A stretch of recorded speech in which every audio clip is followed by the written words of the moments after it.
on va enchaîner sur l'actualité du coup. Alors pour l'actualité, je vais faire très simple. C'est vrai qu'il s'est passé pas mal de choses, mais j'ai pas envie que l'émission elle dure 15 jours. On va aller très rapide. On a eu une faille sur le protocole DeFi Curve. Vous avez probablement entendu parler. Qu'est-ce qui s'est passé en fait? Curve, en tout cas une partie de Curve ou l'intégralité de Curve, j'avoue, j'ai pas cette information. Ça a été codé avec le langage de programmation Viper, qui est le deuxième langage de Ethereum. On connaît beaucoup Solidity. Et aussi Viper, qui est utilisé, je crois, pour plus de performance, mais je vais pas dire de bêtises à ce niveau-là. Et il y avait une faille dans le langage. Et ça a permis aux hackers de pouvoir siffler des fonds. Et on parle quand même de plus de 60 millions de dollars de fonds. Et donc, ça a été un peu le bordel parce que ça a vidé des poules de liquidités, ça a créé la panique sur le protocole en général. Ce protocole a son propre jeton qui s'appelle le CRV. Et il y a pas mal de gens qui se sont exposés à Curve, notamment, par exemple, en mettant le collatéral du Curve pour emprunter des stablecoins, etc.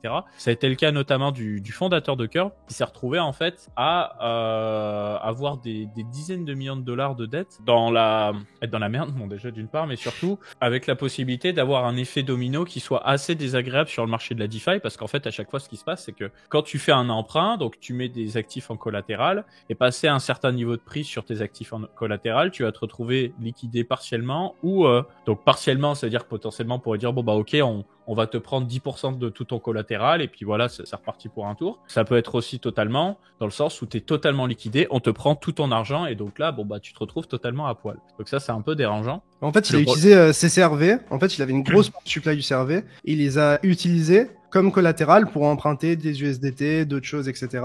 Et en fait, le problème c'est que si en gros, suite entre guillemets à l'exploit Viper, en fait, il y a eu des poules qui ont été siphonnées sur le CRV. Donc les gens voulaient se débarrasser de leur CRV. Du coup, le prix a baissé.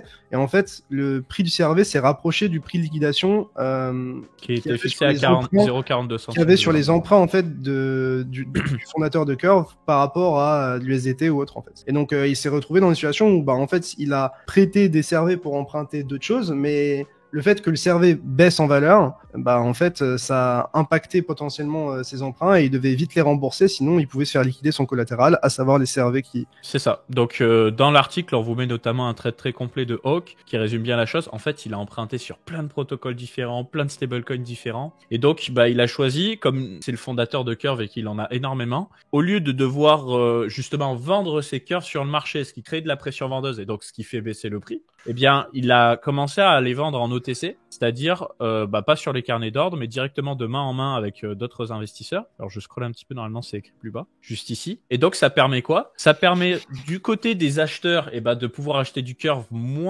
plus bas que le prix de marché, et dans le même temps pas faire baisser le prix du Curve. Comme ça, eux, ils font une bonne affaire. Et lui, ça lui permet d'éviter d'avoir justement cette cascade de liquidation. Message très intéressant. Il possède 40% de la supply. Je me demande comment les gens peuvent trouver ça sérieux. N'importe quelle autre crypto sont considérés comme un énorme shitcoin. Je crois que c'était un tiers, mais c'est quand même énorme. Je vais te répondre tout simplement parce que quand tu parles d'un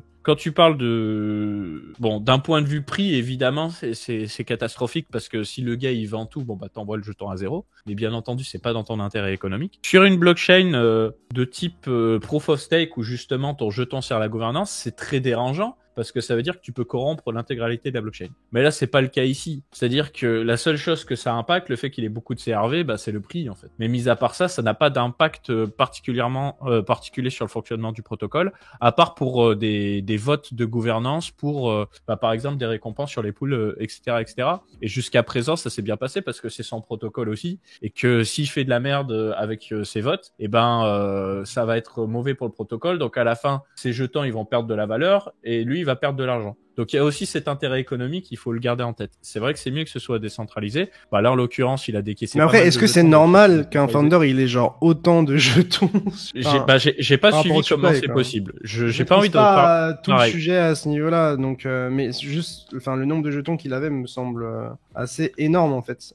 Et comme le disait quelqu'un dans le chat, le problème c'est qu'il n'avait pas, il y avait pas assez de liquidité pour liquider la position de Michael, ce qui aurait pu entraîner une bad debt sur AAV et Fraxlen. Donc ça dépasse passe Curve et ça commence à foutre le bordel sur d'autres protocoles. Et notamment, ça aurait pu créer aussi de la panique sur, comme dit, AAV et Fraxlen. AAV qui a un jeton de gouvernance. Il faut savoir qu'on l'a écrit normalement dans cet article, mais faut savoir que le fondateur d'AAV, lui aussi, il a emprunté énormément d'argent. Tu vois, la chute abrupte du CRV a apporté une nouvelle préoccupation, menaçant potentiellement une liquidation de la position d'emprunt de 70 millions de dollars du fondateur d'AAV. La gestion du risque a même suggéré qu'à AAV de stopper l'emprunt de jetons CRV pour éviter une crise plus large. La DeFi, même si elle est décentralisée, il y a quand même des corrélations parce qu'il y a des baleines partout. C'est ce qu'on avait vu aussi avec le crash de Luna à l'époque. Donc, si vous êtes investisseur en crypto, et c'est moi qui vous le dis, alors que moi je suis un grand, quasiment tout mon fric est en crypto aujourd'hui, et je vais pas dire que c'est quelque chose de regret, je l'assume, mais c'est pas quelque chose que je vais continuer de faire. Ne mettez pas tous vos billes dans le même panier parce que le problème c'est que dès que tu as un souci collatéral sur le marché des cryptos,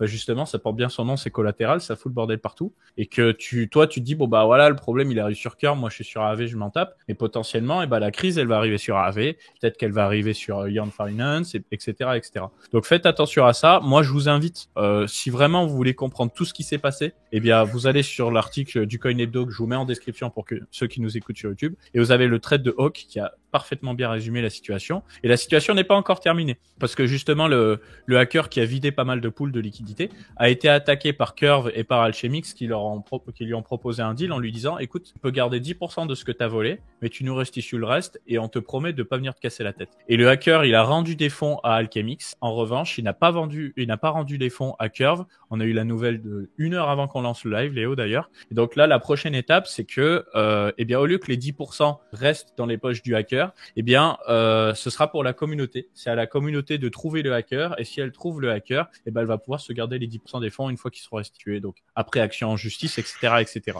Donc c'est la guerre. Et le hacker est très confiant. Il est absolument convaincu qu'il sera pas attrapé, donc il joue au petit malin. Et je pense qu'il voulait beaucoup plus de 10%, donc c'est pour ça qu'il l'a joué comme ça. Mais j'ai pas compris. Il a remboursé, il a pas remboursé.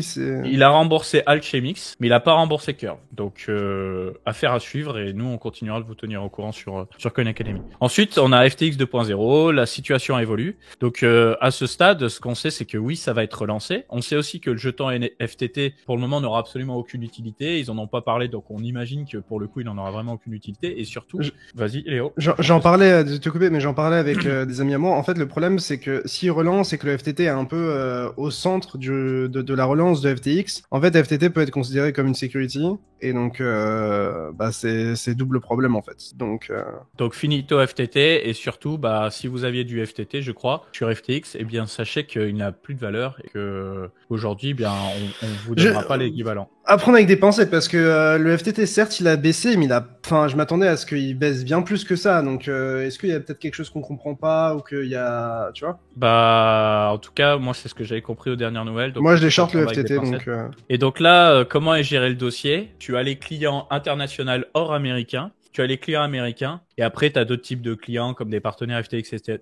Et donc, il va y avoir des niveaux de priorité, à commencer par s'occuper des cas des clients non américains et des américains, et puis d'autres personnes. Et le remboursement ne se fera pas exclusivement en espèces, il se fera aussi avec d'autres types de valeurs, comme des valeurs mobilières, des jetons, et d'autres types de participation, comme peut-être, de l'actionnariat de FTX, etc., pour justement pouvoir relancer la machine le plus rapidement possible. Voilà. En sachant que s'il y a une relance de FTX, elle se fera pour les clients non américains, en tout cas dans un premier temps. Donc c'est pour ça qu'il parle d'entité offshore. Quand tu parles d'offshore, c'est pour dire hors américain. Voilà. Après, donc t'as le Congrès américain qui interpelle Apple sur sa politique à l'égard des blockchains et des NFT. Il faut savoir qu'il y a quasiment un mois, Google a mis à jour sa politique de confidentialité par rapport à son store Google pour tout ce qui est téléphone, Android, etc.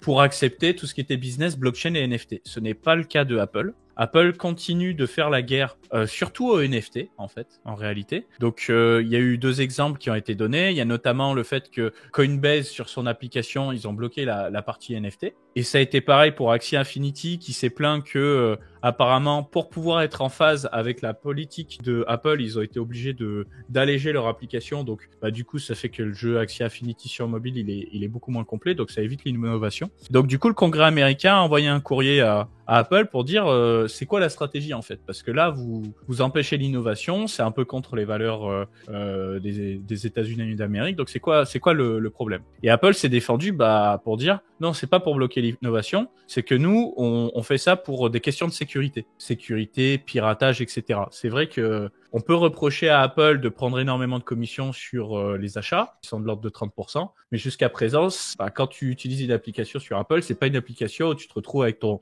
téléphone virusé, tu perds tes mots de passe, tu perds ton fric, etc. Donc les deux terrains s'entendent, mais toujours est-il que malgré cette lettre-là, la situation reste inchangée et c'est pas idéal de faire un business crypto sur le store de Apple. Ensuite, moment fun, on va parler du meme coin Bold, donc qui a fait beaucoup de bruit, on en a parlé en début d'émission. Bold, c'est un meme coin qui est sorti sur le layer 2 de Coinbase, qui s'appelle Base. Je disais plutôt, c'est un layer 2 qui fait énormément de volume en ce moment. Donc là, qu'est-ce qui s'est passé? Ça a été un des premiers meme coin ou peut-être même le premier, donc il y a des gens qui ont spéculé dessus. Très rapidement, le meme coin a pris pas mal de capitalisation. Ce qui s'est passé, c'est que le fondateur du meme coin, qui avait énormément de jetons, s'est retrouvé très riche et il a fait un market sell sur le marché de 7000 Ethereum qui a envoyé le prix quasiment à zéro. Il a fait moins 97% d'un coup. On a une superbe charte pour l'illustrer. Donc autant vous dire que un acheteur, quand il voit ça, il achète pas. Hein. Il dit ok, bon fin. Et le créateur du meme coin s'est défendu en disant moi, à la base, je voulais pas vendre, je voulais retirer de la liquidité et en rajouter, mais ça ressemble plutôt à un rug pull. Et en fait, ça fait beaucoup de bruit parce que, comme je le disais plus tôt, pas mal de gens pensent que potentiellement, t'avais SBF ou des gens d'Alameda Research qui étaient derrière ce meme coin, pour la simple et bonne raison que, par exemple, le protocole Serum, qui était un peu le protocole de trading d'altcoin sur Solana. Ce Twitter de protocole a été rename. On a un nom de profil, j'ai même plus le nom sous la main. Mais du coup, ce nouveau profil a chill ce shitcoin au tout début. Je dis, mais du coup, ils se connaissent les mecs, c'est quoi le délire? Et c'est pas la première fois qu'on voit des trucs comme ça. Et tu te dis mais que le monde est vraiment... d'autres choses aussi, comme quoi le séquenceur ou je sais plus le déployeur du contract, etc. était relié à des adresses d'Alameda. Oui, j'ai vu passer ça aussi. Il y a eu plein de trucs shady liés à Alameda. Alameda, on les retrouve partout en fait. T'as l'impression qu'ils avaient leur nez absolument dans tout. Et, pas que dans Bold d'ailleurs. Et puis la manière dont le mec qui gérait le compte Twitter Bold tweetait et ressemblait en fait à la manière dont SBF tweetait à certains moments et tout. Et du coup en fait les gens ont suspecté ou suspectent en tout cas SBF d'être derrière. Alors on peut pas tirer de conclusion définitive, mais en tout cas c'est ce que ça laisse un petit peu présager, ou en tout cas que ce serait quelqu'un dans l'entourage de SBF, je sais pas. C'est ça, tu vois, ça fait des corrects en mode Elon Musk, en mode SBF. Et tout ça, ça peut être du honeypot aussi. Je vous invite à regarder d'ailleurs la série Mr. Robot. Le principe d'un honeypot, c'est quoi? C'est de jouer un leurre, c'est de se faire passer pour quelqu'un d'autre, pour lui faire porter le chapeau, tout simplement. Ouais. Et ça, il peut parfaitement le faire. Ça peut être quelqu'un de totalement différent. Par contre, effectivement, il y a bien dans les devs de Bold une adresse Alameda, et ça, on aimerait comprendre pourquoi. Sachant qu'on n'a toujours aucune nouvelle de Trabuco. Hein. Ceux qui connaissent pas Trabuco, c'était disparu le frérot. C'était l'ancien CEO d'Alameda. Le dernier tweet qu'il nous a fait, c'était pour dire plus les potes. C'est passé. Pas cool ce qui s'est passé. J'espère que ça ira mieux plus tard. Ciao les gars. Et depuis le 8 novembre, plus de nouvelles. Est-ce qu'il n'y aurait pas un lien Trabuco dans cette histoire? Peut-être. La question reste ouverte. Et je suis très sérieux quand je vous dis ça. Ensuite, petite parenthèse, on a Yuga Labs, l'entreprise derrière les Bored Ape, qui ont racheté les collections aussi CryptoPunk, etc., qui viennent de s'offrir une entreprise qui est spécialisée du coup dans tout ce qui est musique, métaverse, etc. Et cette entreprise va participer à l'élaboration du Metaverse Otherside. D'ailleurs, on a fait un article sur le Metaverse Otherside qui est toujours pas sorti, qui va être probablement un des projets Metaverse les plus sérieux du marché crypto, jusqu'à preuve du contraire, mais en tout cas du peu d'images qu'on en a vu et des démos qui ont été faites, démos publiques, ça s'est plutôt bien passé. Et donc, l'idée, c'est de proposer un univers vraiment sympa avec, tu vois, entre autres, une île virtuelle servant de clubhouse pour les gens qui font partie de la communauté Bored Ape, et essayer de proposer un métaverse musical aussi, pour rendre le truc sympa. Il y a quelqu'un qui rigole dans le chat, mais en vrai, je pense que c'est ceux qui ont le plus avancé, qui ont le plus charbonné, et tu vois même que en ce moment, ils charbonnent toujours autant, et je sais pas si ça fait partie des news de cette semaine, mais d'ailleurs, en fait, il y a un qui fait partie d'Animoca, et Animoca, on sait qu'ils sont très liés à Yuga, qui ont lancé, VRECLICK, c'est ça? Et dedans, le jeton en fait de vrai clip, ce sera le Apecoin en fait, tout simplement. Donc ouais, c'est cette news peut-être que tu peux la mettre dans le chat. Je sais pas si on va étayer là-dessus, mais en tout cas, ça a l'air très concret. Ils ont l'air de vouloir avancer assez rapidement, et j'étais assez surpris, tu vois, parce qu'on est en bear market. Tu te dis qu'ils ont pas forcément envie de faire du marketing ou de lancer des trucs, et au final, ils ont l'air d'être quand même assez proactifs. Donc je vous invite à checker la news directement dans le chat. C'est un signal faible, mais qui est intéressant. Bah moi je trouve ça particulièrement intéressant dans le sens où Animoca, d'ailleurs j'ai eu la chance d'interviewer le fondateur, on n'a toujours pas sorti l'interview, il va falloir que je me magne, quitte à ce que ce soit moins bien monté. Animoca, c'est une boîte qui s'est spécialisée dans un second temps dans le gaming Web3, parce qu'à la base ils faisaient d'autres trucs dans le gaming, et eux ils ont dit bon bah c'est le gaming Web3, on met nos billes là-dedans. Et ils essaient de se rapprocher de plein d'entreprises qui sont spécialisées dans le développement de jeux vidéo, dont Eden Games. Je vous le dis parce que j'ai été en contact avec Eden Games pour un projet. Je vais pas vous en parler plus que ça pour le projet, mais tout ce que je peux vous dire, c'est que Eden Games, c'est une grosse boîte lyonnaise qui en fait plein de jeux, dont des jeux que vous connaissez, des jeux qui ont marqué l'histoire. Hein. Test Drive Unlimited et tout. Ouais. Test Drive Unlimited, tu vois, des jeux sur mobile, Alone in the Dark sur PlayStation 3, Kia, gros, putain Kia, les gars, si vous avez joué à Play 2, vous avez joué à Kia, c'était un jeu de plateforme incroyable, j'en ai les larmes aux yeux quasiment. Gros studio, et là, de se dire qu'Animoca, ils envoient des billes pour faire des jeux sympas, c'est pas Valorant, c'est pas League of Legends. Mais là, en l'occurrence, on est sur un petit jeu de combat où il y a de la couleur, il y a des animations qui sont correctes. Non, c'est bien fait. Ouais. Après, on verra ce que ça donne en live, mais en tout cas, intéressant à suivre. Et si vous êtes passionné de jeux vidéo, bah regardez ce que fait Animoca.